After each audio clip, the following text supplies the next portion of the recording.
লাগিব লাগে ক'ত লাগি আছো ক'ত নমস্কাৰ মই প্ৰীতি প্ৰিয়দৰ্শিনী এইখন দেশৰ এগৰাকী সাধাৰণ নাগৰিক কিন্তু এগৰাকী সচেতন ভোটাৰ হোৱাৰ লগতে এগৰাকী স্বাভিমানী অসমীয়া অলপতে এটা মন্তব্য অসম সাহিত্য সভাৰ সভাপতি বসন্ত কুমাৰ গোস্বামীৰ এটা মন্তব্যই তুলপাৰ লগালে অসমৰ ইমূৰৰ পৰা সিমূৰলে আৰু মন্তব্যটো এইটো যে অসমৰ চৰ চাপৰিৰ মুছলমানে যদি নিজৰ ভাষা অসমীয়া বুলি নকয় মাতৃভাষা অসমীয়া বুলি নকয় তেনেহ'লে অনাগত দিনত যেতিয়া লিংগুইষ্টিক সাৰ্ভে হ'ব সেই সাৰ্ভেত অসমৰ মাতৃভাষা অসমীয়া বুলি ধৰি ৰাখিবলৈ বহুত বেছি কঠিন হ'ব এতিয়া কথাটো হ'ল যে আমি মন কৰিব লাগিছিলে কোনটো কথা কাৰণটো কি কিয় আমি ইমান এটা বৃহত্তৰ জাতি হোৱাৰ পিছতো আমি কেইজনমান মানুহৰ ওপৰত নিৰ্ভৰশীল হ'বলগীয়া হৈছে কিয় আমি চৰ চাপৰিৰ মুছলমানৰ কথা ইয়াত পাতিবলগীয়া হৈছে কিয় আমি এটা বৃহত্তৰ জাতি হোৱাৰ পিছতো এই কথা উত্থাপন হৈছে কাৰণ এই কথা তেওঁ স্পষ্টকৈ কৈছে যে জনজাতীয় লোকসকলে বিভিন্ন জনজাতিৰে এটা বৃহত্তৰ অসমীয়া জাতি বিভিন্ন জনজাতীয় লোকে মাতৃভাষা অসমীয়া বুলি ক'ব নোখোজে আমাৰ মন কৰিবলগীয়া কথাটো এইটোহে যে ইমানবোৰ জনজাতীয় ইমানবোৰ ধুনীয়া ধুনীয়া সংস্কৃতি পৰম্পৰাৰে আমাৰ ইমান চহকী অসমখনত কিয় আমি আজিৰ তাৰিখত এই কথাটো গুৰুত্ব দিয়া নাই যে কিয় জনজাতীয় লোকসকলে নিজৰ মাতৃভাষা অসমীয়া বুলি নকয় কাৰণ তেওঁলোকে নিজৰ মাতৃভাষা কাৰ্বি বুলি কওক বা তেওঁলোকে ডিমাচা বুলি কওক বা যি বুলিয়ে নকওক বা তেওঁ মিচিং বুলি কওক কিন্তু সেই কথাটোৱে লিংগুইষ্টিক সাৰ্ভেটোৰ ওপৰত কেনেধৰণে তাত ইম্পেক্ট পেলাব সেইটো তেওঁলোকে নাজানে কাৰণ তেওঁলোকৰ মাতৃভাষা নহয় নিজৰ মাতৃভাষাটো তেওঁলোকে ক'বই কিন্তু তেওঁলোকে কিয় নিজৰ মাতৃভাষাটো অসমীয়া বুলি ক'বলৈ বাদ দিলে প্ৰথম কথা এটা কথা মন কৰিব আমি যদি ইতিহাসলৈ ঘূৰি চাওঁ যে বাৰে বাৰে যিসমূহ জনজাতীয় লোক আছে তেওঁলোকক এলাগি কৰি অহা দেখা গ'ল কোনে আমি যদি ক্লাছিফিকেশ্যনটো চাওঁ সমাজখনৰ যিটো ক্লাছিফিকেশ্যন প্ৰথমতে ব্ৰাহ্মণবাদৰ কথা আহে তাৰপিছত জনজাতিৰ কথা আহে ক্ষত্ৰিয়সকলৰ কথা আহে এই কথাবিলাক আমি নিজেই কিন্তু পৰ্যালোচনা কৰাৰ খুব বেছি গুৰুত্বপূৰ্ণ যে কিমান দিন আমি এই জনজাতীয় লোকসকলক বিভিন্ন সময়ত বিভিন্ন জনজাতিৰ লোকক আমি তেওঁলোকক হীন আৰু নিচ বুলি তেওঁলোকক গণ্য কৰি আহিছিলোঁ এতিয়া এনেকুৱা এটা সময়ত আমি আছোঁ য'ত তেওঁলোকক আমি সন্মান কৰোঁ মৰম কৰোঁ আৰু তেওঁলোকক এই সময়ত আমি এই কথা বুজাই দিব পাৰিব লাগিব যে অসমীয়া এটা বৃহত্তৰ জাতি হিচাপে মাতৃভাষা অসমীয়া বুলি কোৱাটো অসমৰ বাবে প্ৰয়োজনীয় আৰু মই বহুত বেছি আশা কৰোঁ বহুত বেছি তেওঁলোকৰ ওপৰত মোৰ আশা আছে যে তেওঁলোকে এই কথা বুজি উঠিব কিন্তু আমি সেই কথাটোৰ ওপৰত গুৰুত্বই দিয়া নাই আমি এই কথাটো গুৰুত্ব দিয়া নাই যে অসমীয়া জাতি হিচাপে আমি যদি নিজকে নিজে মজবুত নকৰোঁ জনজাতিসমূহৰ মাজত যদি এটা মিলা প্ৰীতিৰ ভাৱ নাহে সকলো যদি একেলগে অসমীয়া জাতি নহয় তেনেহ'লে প্ৰত্যেকটো জৰীপতে প্ৰত্যেকটো সাৰ্ভেতে আমি এনেধৰণে সেইসকল এটা পাৰ্টিকুলাৰ কমিউনিটিৰ ওপৰত আমি তাত তেওঁলোকৰ ওপৰত নিৰ্ভৰশীল হৈ থাকিব লাগিব তেওঁলোকৰ ওপৰত নিৰ্ভৰশীল হৈ থাকিব লগীয়াটোৰ বাবে জগৰীয়া কোন জগৰীয়া আমি নিজেই দল সংগঠন বুলি নকওঁ দল সংগঠনত সেই এজন অসমীয়াৰে এটা দল সংগঠন কিন্তু আমি নিজকে নিজে যদি আজি প্ৰশ্ন নকৰোঁ যে কিয়নো জনজাতীয় লোকসকলে নিজৰ ভাষাটো মাতৃভাষাটো অসমীয়া বুলি নক'ব নিশ্চয় ক'ব তেওঁলোকেও আমাৰ সমানেই গৰ্বিত অসমীয়া মই বিভিন্ন জনজাতীয় লোকৰ সৈতে কথা পাতোঁ যেনেকৈ মই তেওঁলোকক মৰম দেখুৱাওঁ তেনেকৈও মোকো তেওঁলোকে মৰম আৰু সন্মান দিছে যিকোনো এটা জনজাতিৰ নাম লওক কাৰ্বি নাম লওক ডিমাচা নাম লওক মিচিং নাম লওক মৰাণ মটক মুঠৰ ওপৰত যেতিয়াই মৰমৰ আদান হ'ব তেতিয়াই প্ৰদান হ'ব গতিকে প্ৰথমতে অসমীয়া জাতি হিচাপে আমি নিজৰ জনজাতীয় ককাই ভাই ভনীসকলক আমাৰ আপোন কৰিবলৈ শিকিব লাগিব আমাক কোনে অসমীয়া বুলি নক'লে আমাৰ অসুবিধা হ'ব সেইটো কথাতকৈ আমাৰ নিজৰ ভাই ককাইজনে কিয় অসমীয়া বুলি ক'বলৈ টান পাইছে মাতৃভাষা সেই কথাটোৰ ওপৰত গুৰুত্ব আৰোপ কৰিব লাগিব সদৌ অসম ছাত্ৰ সন্থাই নহয় অসম সাহিত্য সভায়ো সেই কথাটোৰ ওপৰত গুৰুত্ব আৰোপ কৰিব লাগিব যে তেওঁলোকৰ যেতিয়া সমস্যা হৈছে তেওঁলোকৰ লগত যদি বৃহত্তৰ অসমীয়া জাতি হিচাপে প্ৰত্যেকটো জনজাতিয়ে ইটোৱে সিটোৰ সৈতে লগ দি পেলাই খোজ দিয়ে তেনেহ'লে নিশ্চয় এনেকুৱা এটা দিন আহিব যেতিয়া প্ৰত্যেকটো জনজাতিয়েও আমাক তেনেকৈ সহায় কৰিব আৰু মই ভাবোঁ যে তেওঁলোকৰ বাবে আমাৰ ধৰণেই গুৰুত্বপূৰ্ণ অসমত অসমীয়া ভাষাৰ প্ৰভুত্ব থকাটো গতিকে কোনখিনি এটা পাৰ্টিকুলাৰ কমিউনিটিৰ কথা তেওঁলোকে কৈছে যে চৰ চাপৰিৰ মুছলমানে যদি নকয় চৰ চাপৰিৰ মুছলমানে যদি অসমীয়া ভাষাটোক অসমীয়া বুলি নকয় তেওঁলোকেতো ক'বই লাগে কাৰণ তেওঁলোকো অসমত আছে তেওঁলোকক এতিয়াও কোনো ধৰণে তেওঁলোকক বাংলাদেশী বা তেওঁলোকক সন্দেহযুক্ত নাগৰিক বুলি প্ৰমাণ কৰিব যেতিয়ালৈ নোৱাৰিব তেতিয়ালৈতো তেওঁলোকক ইয়াত থাকিবলৈ দিব লাগিব আৰু সেই প্ৰমাণ কৰাৰ প্ৰক্ৰিয়াটো কাৰ ওচৰত আছে সেই প্ৰমাণ কৰাৰ শক্তিখিনি চৰকাৰৰ ওচৰত আছে সেই প্ৰমাণ কৰাৰ প্ৰক্ৰিয়াটোৰ যি কণ্ট্ৰলাৰ সেই কণ্ট্ৰলাৰ কিন্তু মুখ্যমন্ত্ৰী খুদ নিজে গতিকে তেখেতে যেতিয়ালৈকে এটা প্ৰচেছ নুলিয়াই তেওঁলোকক বিতৰণ কৰাৰ তেতিয়ালৈ তেওঁলোক অসমীয়া বুলিয়ে তেওঁলোকক গণ্য কৰিব লাগিব তেওঁলোকে অসমীয়া কওক তেওঁলোকে অসমীয়া সংস্কৃতি শিকক কাৰণ যেতিয়াই তেওঁলোকক উচ্ছেদ কৰা হয় তেওঁলোকৰ ভাষাৰ ওপৰতে তেওঁলোকক তাত জাজ কৰা হয় তেওঁলোকক তাত বিভিন্ন ধৰণৰ মন্তব্য প্ৰদান কৰা হয় গতিকে অসমত থকালৈকে অসমীয়া কোৱাটো এটা উচিত কথা তেওঁলোকে অসমীয়া শিকিব লাগিব মাতৃভাষা অসমীয়া বুলি ক'ব লাগিব কিন্তু তাৰ লগে লগে এই কথাও আমি মনত ৰাখিব লাগিব যে আমাৰ জনজাতীয় ভাই ভনীসকলে আমাক সহায় কৰিব আমাক মৰম দিব আমাক সন্মান দিব বৃহত্তৰ অসমীয়া জাতিটোৰ ৰক্ষা তেওঁলোকৰ বাবেও এটা ডাঙৰ কৰ্তব্য গতিকে আমাৰ মাজত যিবোৰ ভেদভাৱ আছে সেইবিলাকক প্ৰথমতে দূৰ কৰক এই যে এটা পাৰ্থক্য আছে প্ৰত্যেকটো জনজাতিৰ মাজত তাৰ মাজত এডাল হাকুৰ প্ৰয়োজন হৈছে বৃহত্তৰ অসমীয়া জাতি হিচাপে খিলঞ্জীয়া হিচাপে যদিহে আপোনালোকে এনেবোৰ কথাৰ চৰ্চাৰ পৰা আঁতৰত থাকিব বিচাৰিছে সেয়া মোৰ এটা নিজা পৰ্যবেক্ষণ নিশ্চিতভাৱে মোৰ মতামতত আপোনাৰ মতভেদ হ'ব পাৰে গতিকে এই কথাখিনি মই মোৰ যিখিনি মনলৈ অহা কথা সেই কথা হিচাপেহে আপোনালোকৰ লগত মই ভাগ বতৰা কৰিলোঁ অনাগত সময়ত দেখা যাব কেনেকৈ আমি নিজৰ ভাষা নিজৰ সংস্কৃতি নিজৰ অসমখনক আৰু বেছি শক্তিশালী সমৃদ্ধিশালী কৰিব পাৰোঁ কিন্তু এই কথা ঠিক যে আমি যদি বেলেগে বেলেগে যুদ্ধ কৰোঁ তেনেহ'লে এই যুদ্ধখনত জয় কাৰো নহ'ব আমি অসমীয়া হিচাপে পৰাজিত হ'ম যদি আমি একেলগে যুদ্ধ কৰোঁ তেনেহ'লে কিন্তু খিলঞ্জীয়া অসমীয়াৰ জয় হোৱাটো নিশ্চিত এই কথা আজিৰ কথা নহয় ইতিহাসলৈ ঘূৰি চালেও সেই একেটাই কথা দেখিব মোগলেও পৰাস্ত কৰিব নোৱাৰা সেই শক্তি অসমীয়াৰ হাতত আছে গতিকে আমি একেলগে খিলঞ্জীয়া অসমীয়া ভূমিপুত্ৰ হৈ একেলগে থাকিব লাগিব যুঁজিব লাগিব আৰু বেলেগৰ ওপৰত নিৰ্ভৰশীল নোহোৱাকৈ নিজৰ মাজৰ অসমীয়াত্বটো আমি নিজেই খুচৰি চাব লাগিব উদযাপন কৰিব লাগিব জয় আই অসম নমস্কাৰ অসমত কা আন্দোলনৰ নামত জন্ম লোৱা দুটা ৰাজনৈতিক দলৰ কৰ্মকাণ্ড দেখি হাঁহিমেনে কান্দিম লাগিছে এওঁলোকে 5টা বছৰ কি কৰিলে কংগ্ৰেছৰ নেগুৰত ধৰি শাসন ক্ষমতা দখল কৰি মন্ত্ৰী হোৱাৰ সপোনত বিভোৰ হৈ থাকিল যেতিয়া সেই কাম নিখিজিল তেতিয়া এতিয়া ইটোৱে সিটোলৈ বোকা ছটিওৱা কামত নামি পৰিছে কিন্তু এওঁলোকে কি কৰিছিল আজি ৰাজেন গোহাঁইৰ পদত্যাগ পত্ৰখন দেখি আচলতে সঁচাকৈ বৰ আচৰিত হলোঁ আৰু আচৰিত হোৱাও নাই এনেকুৱা কাণ্ড ঘটিব বুলি আমি আগতেই জানিছিলোঁ কিন্তু নিৰ্বাচনৰ আগত সমালোচনা কৰা নাছিলোঁ তো যিজন ৰাজেন গোহাঁই আপাদমস্তক এজন RSSৰ মানুহ আপাদমস্তক এজন বিজেপিৰ মানুহ আপাদমস্তক তেওঁ এজন সাম্প্ৰদায়িক মানুহ সেই ৰাজেন গোহাঁইক লৈ আঞ্চলিকতাবাদৰ জয় কৰিবৰ কাৰণে আঞ্চলিকতাবাদৰ ভেটি প্ৰতিষ্ঠা কৰিবৰ কাৰণে লুৰিণজ্যোতিৰ নেতৃত্বত যদি সপোন দেখে তেতিয়াহ'লে সেই আঞ্চলিক দলৰ পৰা অসমৰ ৰাইজে কি আশা কৰিব অন্যহাতে অখিল গগৈও কম নহয় ৰাইজৰ দলে কি কৰিলে এই 10টা দল বাগৰি বাগৰি ক'তো ঠাই কৰিব নোৱাৰা ৰমেন বৰঠাকুৰে কি বুলি এজনক আনি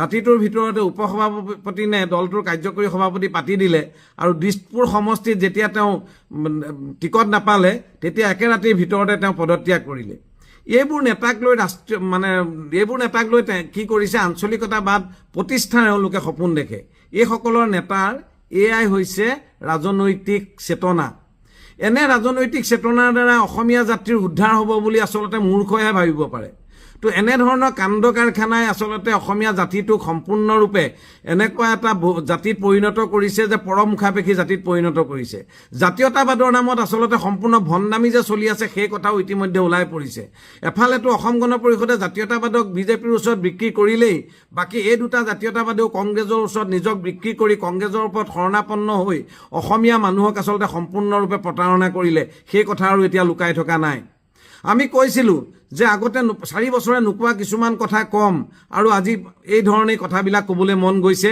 আৰু আমি এটা কথা জানো যে জাতীয়তাবাদ কেতিয়াও ৰাষ্ট্ৰীয়তাবাদৰ বুকুচাত উঠি জাতীয়তাবাদ প্ৰতিষ্ঠা হ'ব নোৱাৰে আৰু জাতীয়তাবাদ বা আঞ্চলিকতাবাদ যদি প্ৰতিষ্ঠা হ'বলৈ হয় তেতিয়াহ'লে সম্পূৰ্ণ নিজৰ পিঠিৰ ওপৰত ভৰ দি হ'ব লাগিব আজি তামিলনাডুত এটাৰ পিছত এটা আঞ্চলিকতাবাদী দল গঠন হৈছে আৰু ইটোৰ পিছত সিটো আঞ্চলিকতাবাদী দলে চৰকাৰ গঠন কৰি আহিছে কেতিয়াবা DMK কেতিয়াবা AIDMK কেতিয়াবা TVK এই ধৰণে দলবিলাক গঠন হৈছে আৰু চৰকাৰ গঠন কৰিছে আমাৰ ইয়াত আকৌ এটা নেৰেটিভ হয় যে এনেকুৱা এটা নেৰেটিভ সৃষ্টি হয় আৰু একাংশ বুদ্ধিজীৱীয়ে সেই নেৰেটিভ সৃষ্টি কৰে যে ৰাষ্ট্ৰীয় দলৰ লগত যদি তোমালোকে বুজাবুজি নকৰা, ৰাষ্ট্ৰীয় দলৰ পিঠিত যদি নুঠা, ৰাষ্ট্ৰীয় দলৰ যদি নেগুৰত নধৰা, তেতিয়াহ'লে আঞ্চলিকতাবাদ অসমত আগবাঢ়িব নোৱাৰে।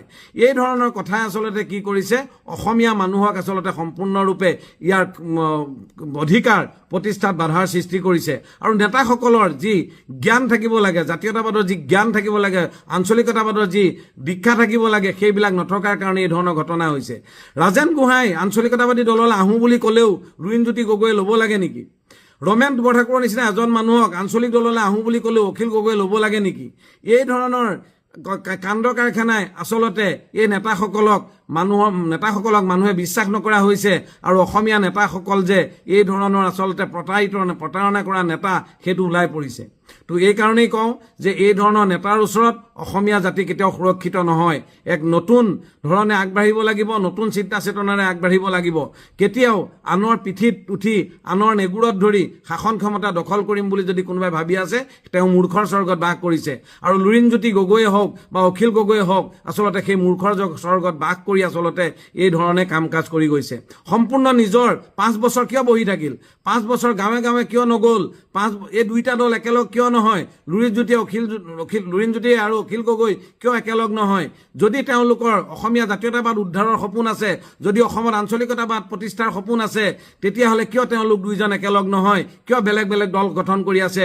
তেওঁলোকৰ কি মতাদৰ্শগত পাৰ্থক্য আছে? সেইবোৰ কিয় বহি পেলাই সম্পূৰ্ণ একেলগ নকৰে? অসমীয়া জাতি, অসমীয়া মানুহ ইমান মূৰ্খ বুলি ভাবিছে নি?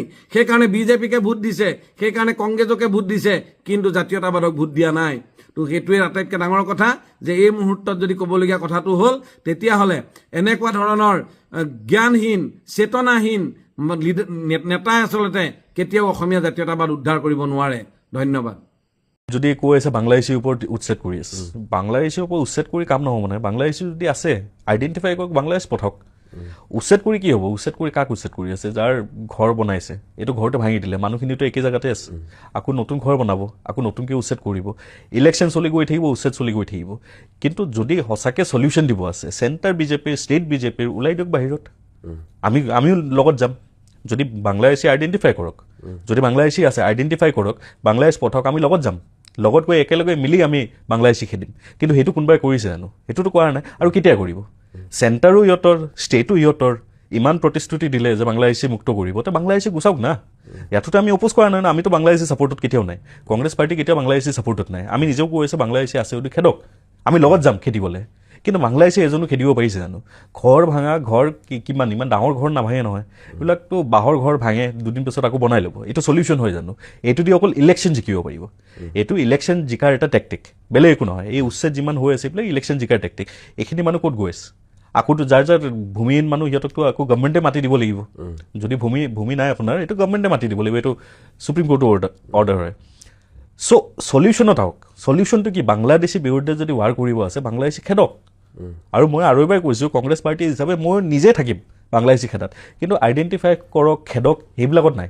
আৰু চেণ্টাৰ ষ্টেট তাতকৈ বেছি মেণ্ডেট আৰু কি লাগে? ইমান ডাঙৰ মেণ্ডেট পাইছে, চেণ্টাৰতো মেণ্ডেট পাইছে, ষ্টেটতো আৰু ইমান মেচিভ মেণ্ডেট পাইছে, ইয়াতকৈ বেছি মেণ্ডেট আৰু পাবও নোৱাৰে। হায়েষ্ট মেণ্ডেট পাই গৈছে, খেদক, আমি লগত আছোঁ। কিন্তু বাংলাদেশী খেদিব পাৰিব জানো? এতিয়ালৈ কেইজন বাংলাদেশী খেদিছে? 12খনে কিমানজন খেদিব পাৰিছে এতিয়ালৈ? তাৰমানে বাংলাদেশী নাই নেকি অসমত? যদি বাংলাদেশী আছে, আপোনালোকে কথাই কৈ থাকে বাংলাদেশী আছে অসমত। যদি বাংলাদেশী আছে, খেদা কিয় নাই ভাই? 10 বছৰৰ পৰা চৰকাৰত আছে, 10 বছৰ হৈ গ'ল, খেদিব কিমান পাৰিছে? তো সেইটো চলিউশ্যনৰ কথা একো নকয়। ঘৰ ভাঙি দিব, তাৰপিছত পূৰা ভিডিঅ' দেখাব, মুখ্যমন্ত্ৰী ডাঙৰীয়াৰ ফেচবুকত গান লগাই ভিডিঅ'টো চলাই দিব, ইলেকশ্যন জিকি যাব। ইলেকশ্যন জিকিবৰ কাৰণে এইবিলাক ভাল, কিন্তু চলিউশ্যনটো দিব পাৰিছে জানো অসমৰ ৰাইজক? চলিউশ্যন দিয়ক। আমি কংগ্ৰেছ পাৰ্টিৰ লগত আছোঁ যদি চলিউশ্যন দিয়ে। নমস্কাৰ, মই মনালিছা গগৈ। বহুদিন ভিডিঅ' মই বনোৱা নাছিলোঁ মানে নিৰ্বাচনৰ ফলাফল ওলোৱাৰ পাছত ভাবিলোঁ যে মানে যিটো আশা কৰা গৈছিল, মই ইয়াৰ আগত যিটো শেষ ভিডিঅ' বনাইছিলোঁ, সেইটোত মই কৈছিলোঁ যে মই কেতিয়াও ভবা নাই যে এইবাৰ বিজেপি নাহিব। বিজেপি আহিব বুলি মই 100% নিশ্চিত আছিলোঁ। কিন্তু লগত মই এইটো নিশ্চিত আছিলোঁ যে বিৰোধীয়ে ভাল প্ৰদৰ্শন কৰিব পাৰিব, যথেষ্টখিনি আসন পাব, বিজেপি ক্ষমতালৈ আহিব, কিন্তু আসনৰ সংখ্যা বেছি হ'ব। আৰু এইটোৱে মোক যথেষ্ট হতাশ কৰিলে, এইকাৰণেই যে যিকেইজন মানুহক আমি জিকাটো বিচৰা নাছিলোঁ, সেইকেইজন মানুহ জিকিলে। বিশেষকৈ দিছপুৰৰ প্ৰদ্যুৎ বৰদলৈ আৰু বিহপুৰীয়াৰ ভূপেন বৰা, এই দুজন জিকাত মোৰ দুৰ্ঘোৰ আপত্তি আছিল। এইকাৰণে আপত্তি আছিল, অইন কথাত নহয়, যে তেওঁলোকক উৎসাহিত কৰা মানে আচলতে আমি দল বাগৰা ৰাজনীতিকক উৎসাহিত কৰা। দল মানুহে বাগৰিব পাৰে, সদায় মানুহৰ মতামত একে নাথাকে, সদায় মানুহৰ লক্ষ্যও একে নাথাকে, আৰু সদায় মানুহৰ আদৰ্শ একেই থাকিব বুলি কথা নাই। কেতিয়াবা নেতৃত্বৰ খেলি মেলিৰ কাৰণে দল সলাব লগা হয়। তেনেকুৱা বহুত দল সলোৱা মানুহ মই চিনি পাওঁ, আৰু তেওঁলোকৰ প্ৰতি মোৰ সন্মান আছে। কিন্তু এই দুজনৰ প্ৰতি মোৰ একেবাৰে 0.11% মানে সন্মান নাই। এই কাৰণে তেওঁলোক দুজনক মই আগতে সন্মানীয় ব্যক্তি বুলি ভাবিছিলোঁ, কিন্তু যেতিয়া দেখিলোঁ যে ৰাজনীতিৰ নামত তেওঁলোকে আচলতে কি কৰিছে, কেনেকৈ ভোটাৰক প্ৰবঞ্চনা কৰিছে, কেনেকৈ বিজেপিৰ প্ৰকৃত যিসকল ৱেল উইচাৰ, যিসকল শুভাকাংক্ষী, যিসকল দলীয় কাম কাজৰ লগত জড়িত ব্যক্তি, তেওঁলোকক কেনেকৈ তেওঁলোকে এক ৰাতিৰ ভিতৰত 24 ঘণ্টাৰ ভিতৰত, কোনোবা এমাহৰ ভিতৰত সিদ্ধান্ত সলনি কৰি নিজৰ আসনখন গজগজীয়া কৰিবলৈ গৈছে। এই স্বাৰ্থপৰ স্বভাৱটোৰ কাৰণে সেই দুজন ব্যক্তি জিকিলেও, মন্ত্ৰী হ'লেও, কি যিয়েই হওক, মোৰ এতিয়াও স্থিতি একেই যে সেই দুজন ব্যক্তিক মই আচলতে তেওঁলোকৰ ফলাফলটো কোনো কাৰণত মানি ল'ব পৰা নাই। তেনেকুৱা মানুহ আচলতে আমি নিৰ্বাচিত কৰাটো ভুল। কিন্তু মোৰ যিমান দূৰ মই ভোটাৰৰ লগত কথা পাতিছোঁ, মই বুলি নহয় যে সকলোৱে, আপোনালোকে জানে, আপোনালোকে যিসকলে পাতিছে সকলোৱে গম পায় যে সেই দুজন মানুহক ভোট দিয়া মানুহ নোলায়, কিন্তু সেই দুজন মানুহে আকৌ হাজাৰ হাজাৰ ভোটত জিকে। সেই কথাটো আপোনালোকে গমেই পাইছে, কি হৈছে কি নহৈছে আপোনালোকে নিজে সিদ্ধান্ত ল'ব। বাকী আমি আৰু চিঞৰি লাভ নাই। এটা সময়লৈকে মানুহক কথা ক'ব পাৰি, কিন্তু যেতিয়া কথা কোৱাৰ মানে কোনো ফল নধৰে, তেনেকুৱা অৱস্থাত আৰু কথা কোৱাৰ কোনো আচলতে যুক্তি নাথাকে, আৰু সেইকাৰণে মই সেই কথাবোৰ আৰু পেৰিব খোজা নাই।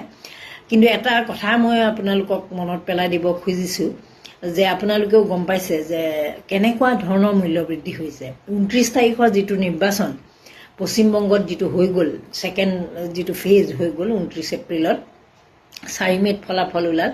30 এপ্ৰিলৰ দিনাখনেই বাণিজ্যিক চিলিণ্ডাৰৰ দাম যেতিয়া বাঢ়িছিল, তেতিয়া মই এটা ভিডিঅ' বনাইছিলোঁ যে বাণিজ্যিক চিলিণ্ডাৰৰ মূল্য 997 টকা বঢ়াটোৱে আমাক যথেষ্ট ক্ষতি কৰিছে। তেতিয়া বহুতে তলত কমেণ্টো দিছিলে, আৰু বহুতে কয় যে সেইটো আচলতে আমাৰ কোনো ক্ষতি নকৰে, কাৰণ ঘৰুৱা চিলিণ্ডাৰ বঢ়া নাই, এনেকুৱা ধৰণৰ কিছুমান যুক্তি দৰ্শাইছিল। কিন্তু শেহতীয়াকৈ আপোনালোকে নিজেই সকলোৱে ভুক্তভোগী, আমি সকলোৱে, যে ঘৰুৱা চিলিণ্ডাৰৰ ক্ষেত্ৰতো আমাৰ যিটো নাটনিৰ সৃষ্টি হৈছে, সমস্যাৰ সৃষ্টি হৈছে। বাৰু চিলিণ্ডাৰ বঢ়াৰ লগে লগে মই কৈছিলোঁ যে বাণিজ্যিক চিলিণ্ডাৰ বঢ়াৰ লগে লগে বহুতবোৰ দোকান, হোটেল বা ৰেষ্টুৰেণ্ট আদিৰ ওপৰত প্ৰভাৱ পৰিব, আৰু সেই প্ৰভাৱ পৰিছে। আপোনালোক যিসকল সেই ব্যৱসায়ৰ লগত জড়িত আপোনালোকে গমেই পায়। আৰু আজিৰ পৰা ব্ৰেড, কণীৰ দামো বাঢ়িলে। এটা ব্ৰেড 20 টকীয়া ব্ৰেড গৈ এতিয়া 25 টকা হ'ব।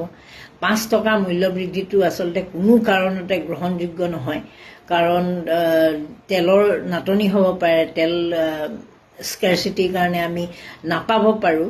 কিন্তু এনেকুৱা নহয় যে এটা ব্ৰেড বনাওঁতে আপোনাৰ 5 টকাকৈ খৰচ বেছি হৈ গৈছে, সেইটো কোনো কাৰণতে গ্ৰহণযোগ্য নহয়। আমাৰ কিছুমান সুবিধাবাদী দোকানী, পোহাৰী, ব্যৱসায়ী, বেকাৰীবিলাকে বা সকলো ধৰণৰ মানে তেওঁলোকে ক'ৰবাত শুনিবহে লাগে কিবা এটা, তিলটোকে তালটো বনাই তেওঁলোকে মানে তেওঁলোকৰ তাত প্ৰিণ্ট হৈ নতুন দাম নাহোঁতেই তেওঁলোকে পুৰণা দামত বহুতবোৰ গ্ৰামাঞ্চলত কি কৰে, ধৰি লওক বস্তুটোৰ দাম 13 টকা লিখা আছে, সেই বস্তুটোৰ দাম 18 টকা হ'ল বুলি বেচে, আৰু মানুহে কিনিবলৈ বাধ্য হয়, কাৰণ তেওঁলোকৰ অপশ্যন নাথাকে। যিসকল খুব সচেতন ব্যক্তি তেওঁলোকেহে সেই কথাটোত সুধিব পাৰে যে কিয় 13 টকা থাকোঁতে তুমি কিয় 18 টকা ল'বা। বহুতবোৰ এনেকুৱা গ্ৰামাঞ্চল আছে যে তেওঁলোকে সেই দামটো দেখি ভাবে যে হয়তো দাম বাঢ়িয়ে আছে, গতিকে হেৰি কৰোঁ, আমি বেছি দামতে কিনি লওঁ। এই ধৰণৰ আচলতে চাওক, বহুত সময়ত মই দেখিছোঁ যেতিয়া কণীৰ দাম যেতিয়া বৃদ্ধি পায়, কণীটোৰ দাম কিমান হ'লগৈ আপোনালোক সকলোৱে জানে প্লেট হিচাপত।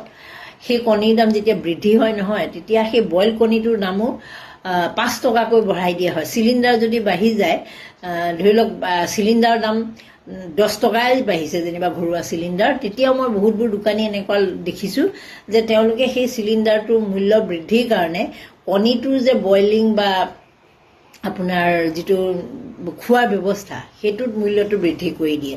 এনেকুৱা ধৰণৰ প্ৰভাৱবোৰ আমি প্ৰায়ে দেখোঁ। গতিকে এই ধৰণৰ নিয়ন্ত্ৰণ যদি নাথাকে, চৰকাৰে নিয়ন্ত্ৰণৰ ব্যৱস্থা যদি নকৰে, নাজানো চৰকাৰে কিবা বৈঠক অনুষ্ঠিত কৰিছে, কিন্তু সেইটো প্ৰেক্টিকেলি কিমান সুফল পায় সেইটো নাজানো। কিন্তু মূল্য বৃদ্ধিয়ে ৰাইজক একেবাৰে শেষ কৰি পেলাব। মুদ্ৰাস্ফীতি ভয়ংকৰ ৰূপত হ'ব। আপোনালোকে গমেই পাইছে যে ডলাৰৰ বিপৰীতে টকাৰ মূল্য কেনেদৰে নিম্নগামী হৈছে, আৰু ই এটা ভয়ংকৰ লক্ষণ। আৰু ই মানে এখন দৰিদ্ৰ দেশলৈ আমাক পুনৰবাৰ লৈ যোৱা এটা ইংগিত বহন কৰিছে। আৰু এতিয়া মানুহে খাবলৈ নাপায়, মৰিবলৈও সাজু থাকিব লাগিব।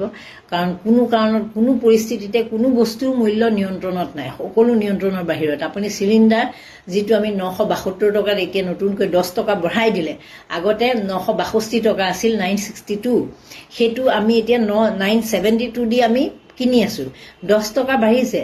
আপোনালোকে ভাবি চাওক, 10 টকা বাঢ়িছে, মই 10 টকা দিছোঁ, আপুনি 10 টকা দিছে, সেইকাৰণে আপোনাৰ গাত লগা নাই, মোৰ গাত লগা নাই। কিন্তু এদিনত যদি 1 কোটি চিলিণ্ডাৰ ভাৰতবৰ্ষত ডেলিভাৰী হয় আৰু 10 টকাকৈ যদি বঢ়াই দিয়া হয়, আপোনালোকে ভাবি চাওক 10 টকাকৈ 1 কোটি মানুহে ল'লে কিমান কোটি টকাৰ এটা সেইটো কাৰবাৰ, কিমান মূল্যত বৃদ্ধি পাইছে। কিন্তু যিহেতু মই মোৰ চিলিণ্ডাৰটো 962 টকাত কিনি আছিলোঁ, এতিয়া সেইটো 972 টকা হ'ল। গতিকে মোৰ গাত লগা নাই, 10 টকা এটা বেছি দিলোঁ। কিন্তু মই বুলি নহয়, তেনেকৈ সকলো মানুহৰ ওপৰত তেনেকুৱা ধৰণৰ এটা অৰ্থনৈতিক নিৰ্যাতন চলা বুলি ক'ব পাৰি। এইটো অৰ্থনৈতিক নিৰ্যাতন।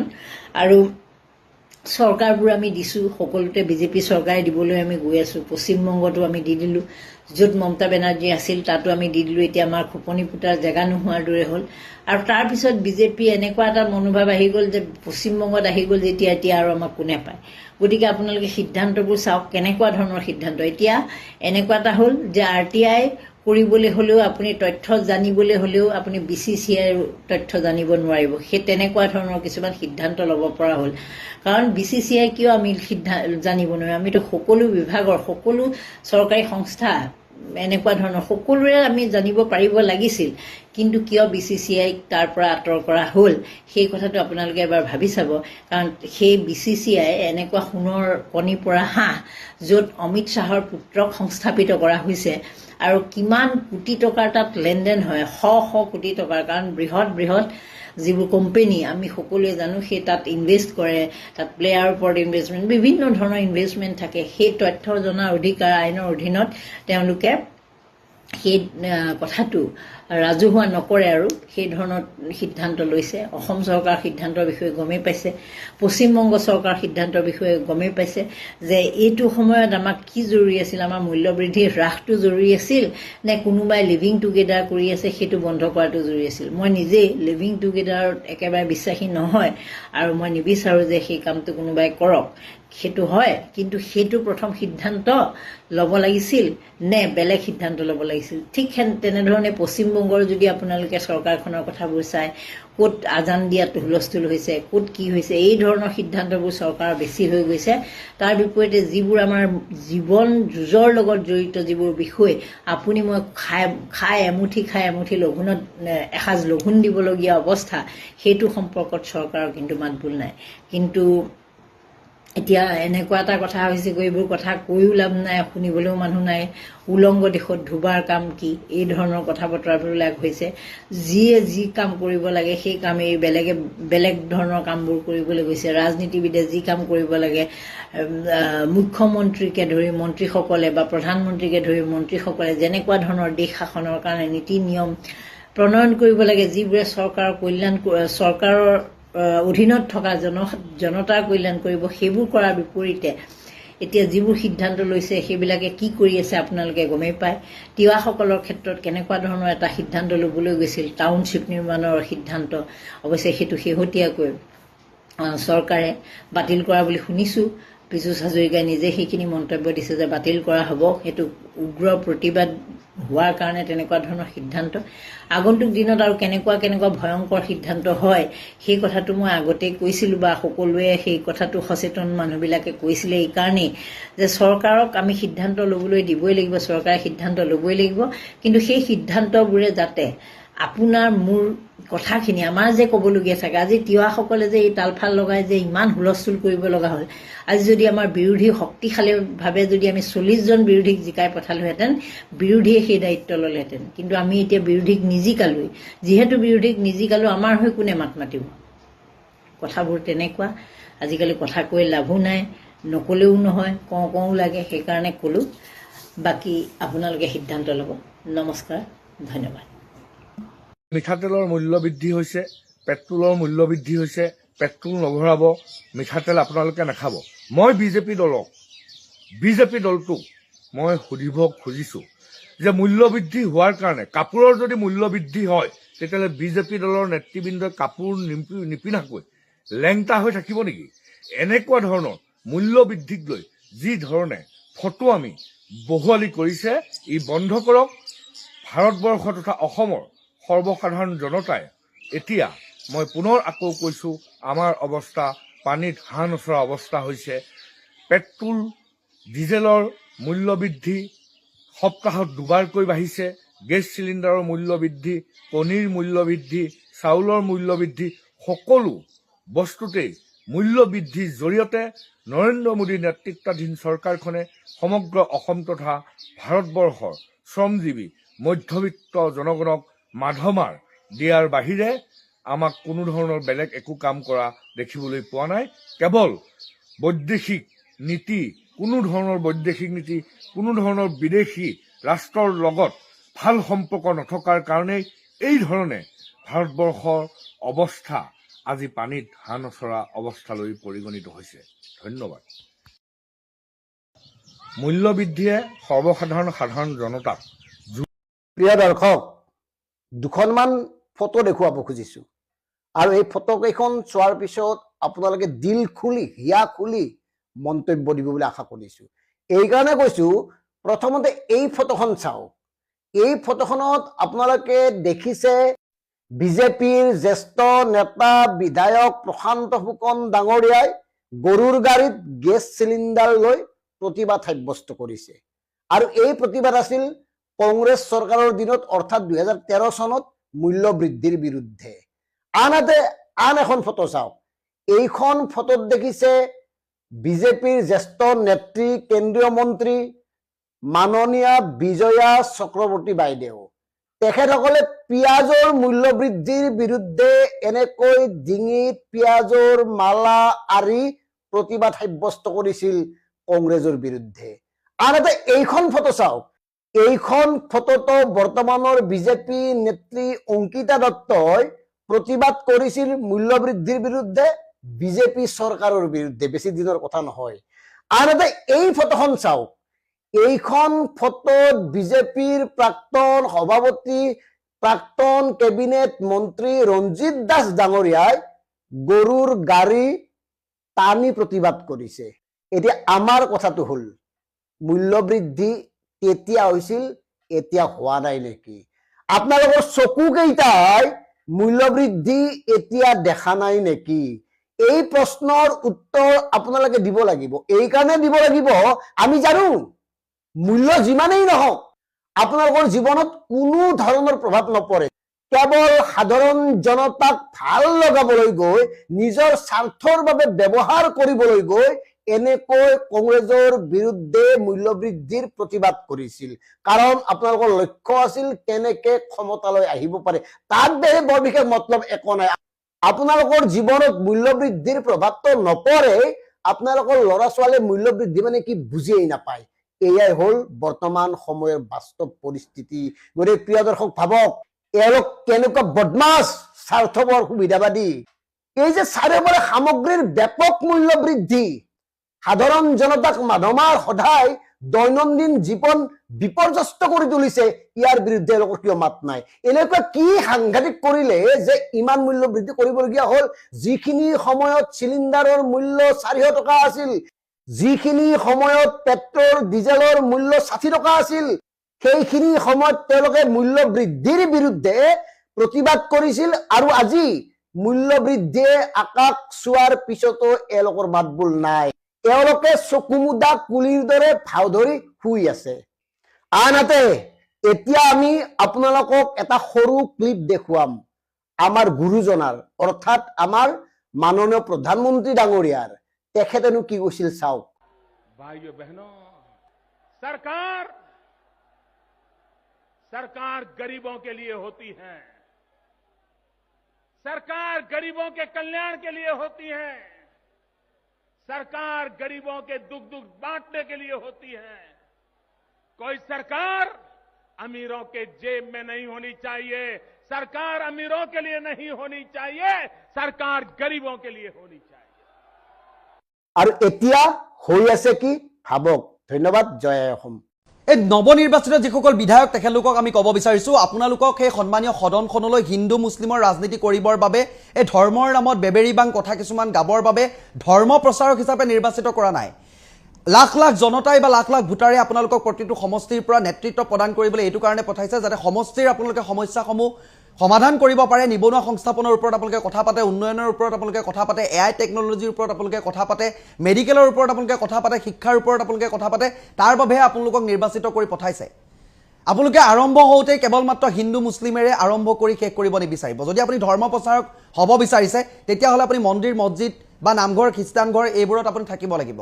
নহ'লে সেই বাহিৰত বৃন্দাবন মথুৰাত আপুনি যাব লাগিব, ডাঙৰ ডাঙৰ মঠ মন্দিৰত থাকিব লাগিব। আপুনি সদনত থকাৰ কোনো ধৰণৰ অধিকাৰ নাই।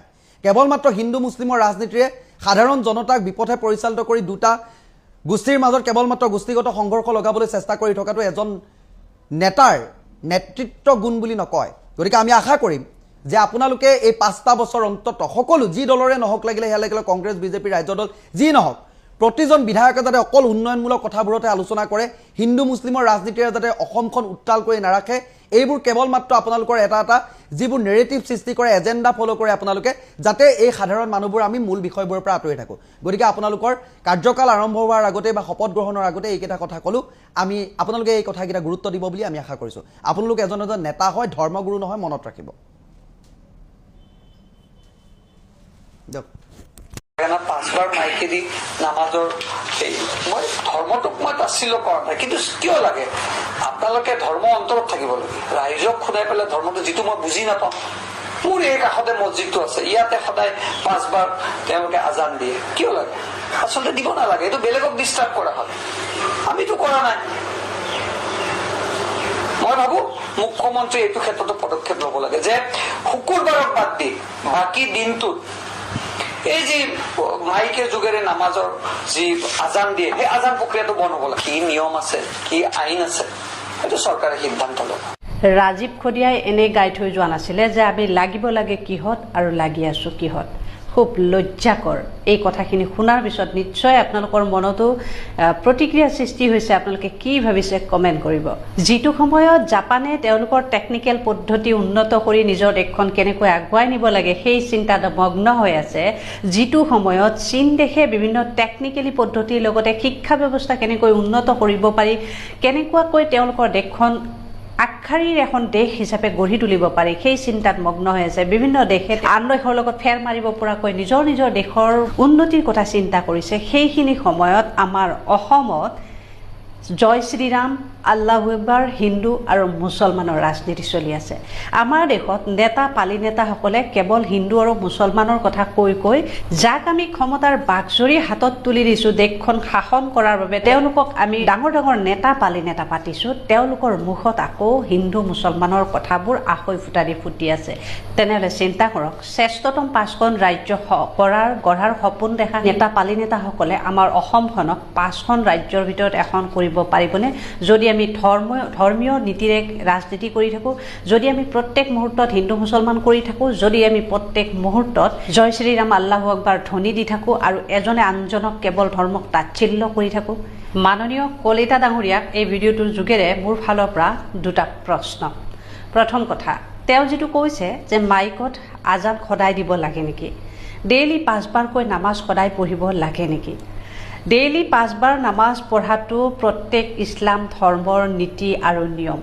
আল্লাহে বান্ধি দিয়া, আল্লাহে পবিত্ৰ কোৰাণ শৰীফত কোৱা প্ৰত্যেক ইছলাম ধৰ্মাৱলম্বী লোকসকলৰ নীতি নিয়মৰ ভিতৰত পৰা বিষয়টোৱে হৈছে আমাৰ 5 বাৰ দৈনিক নামাজ পঢ়া। গতিকে এই 5 বাৰ নামাজ পঢ়াটো যিহেতুকে আমাৰ ইছলাম ধৰ্মৰ নীতি আৰু নিয়ম, এই ক্ষেত্ৰত আপুনি প্ৰশ্ন কৰিবলৈ কোন যে ডেইলি 5 বাৰ নামাজ পঢ়িব লাগে নেকি বুলি।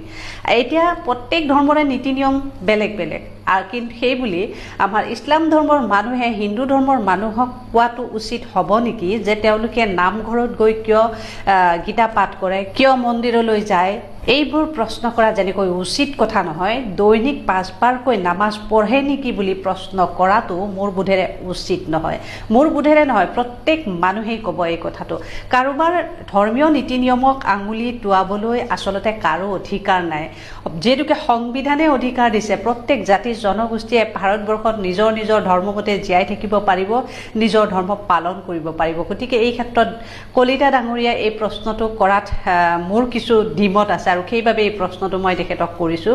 আৰু দ্বিতীয় প্ৰশ্নটো হৈছে যে মাইকত আজান দিয়া বিষয়টো। হয়, মাইকত আজান দিব নালাগে, যদিও আমি অতীজৰে পৰা দেখি আহিছিলোঁ যে এতিয়াৰ পৰা মাইক ওলাইছে, এই ব্যৱস্থাটো হোৱাৰ পিছৰ পৰা মাইকত আজান দিয়ে। মাইকত আজান এই কাৰণে দিয়ে যে এখন গাঁৱত ইমূৰৰ পৰা সিমূৰলৈ যিহেতুকে ভালেই সংখ্যক মানুহ থাকে বা প্ৰত্যেক ঘৰ মানুহে যাতে আজানৰ নামাজৰ প্ৰতি আকৰ্ষিত হয় বা নামাজ কিবা যদি কামতো ব্যস্ত থাকে তেওঁলোকে নামাজখিনি পঢ়িবৰ কাৰণে যাতে মনটো আকৰ্ষিত হয়, সেই উদ্দেশ্যে এটা আহ্বান কৰা হয় যে নামাজ পঢ়িব হৈছে, আল্লাহৰ নীতি আৰু নিৰ্দেশনা অনুসৰি আপোনালোকে নামাজ পঢ়িবলৈ আহক।